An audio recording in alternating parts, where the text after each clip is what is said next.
Sunny, could I ask you, what are the challenges that your company has faced in implementing ESG practices, and how has Pacific Basin addressed them? Yep, okay, so thank you for the question. I think there are several challenges for a company to implement ESG practices, and just to give you some examples. So that could be how to aligning your new requirement with your internal process, and also how to engage your colleagues so that you can get sufficient information for disclosure in your ESG report. And maybe I will share more details with you.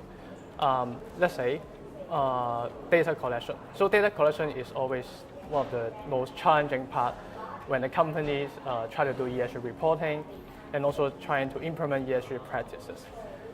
But reporting is very important in a way that it helps us to measure our progress and also to reflect on our impact from implementing those ESG practices. So at Pacific Basin, we try to identify all the ESG metrics by looking at various reporting standards. And then we try to engage our colleagues and to help them to decide, let's say, what kind of data they could provide us so that we can meet the reporting requirement. And then we can, at the same time, if they are not doing that data collection already, we can engage them to start collecting those data and to think about an improvement plan to basically think about what would be the initiative or measures to drive better performance while being able to disclose such data in our ESG reporting. So I think the key is always about stakeholder engagement, and not only with our colleagues but also with other stakeholders. And yeah, that's all. All right, thank you, Sunny. So you mentioned that one of the key things will be stakeholder engagement. That's a perfect segue to our next question. How does Pacific Basin overcome potential resistance to ESG initiatives, whether it's internally within the company or externally among your other stakeholders? Okay, so first of all, internally, I think the key is to help our teams to realize that their team's goals are actually aligned with the organizational goals. That's very important. So we need to make sure our colleagues understand that their contribution is very important to drive the ESG journey within the company. And they really make a difference because at the end of the day, our teams are really those who implement our ESG practices and to make sure that we are improving our ESG performance.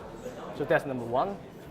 And then we also need to enable our colleagues to recognize that their contribution have a value. So let's say participating in HERA Award is a good example.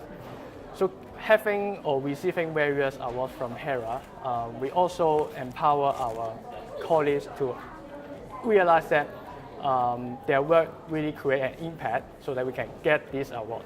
And so this will really help engage our colleagues to really do more in ESG. And also they can give us good suggestions for better ESG performance and also programs in the future. And then let's say another example will be how we engage our external stakeholders. I think a key is also about educating our stakeholders because various stakeholders will have their own maturity along their ESG journey. So we need to help those who are really at their beginning stage to try to accelerate and to get better so that we can work towards the ESG goals for the sustainable future. And this is why we did a lot of ESG engagement with various stakeholders. Let's say we have our investor ESG day to engage our investors so that they understand our work and what we are doing. And at the same time, things get clear and then we are all on the same page, which is good, so that we can move towards the same, let's say, digitalization goal, etc. And these are some of the examples on how we really tackle, some of the hurdles when we engage our stakeholders. All right, I think that's about it. Thank you very much, Sunny, for your time.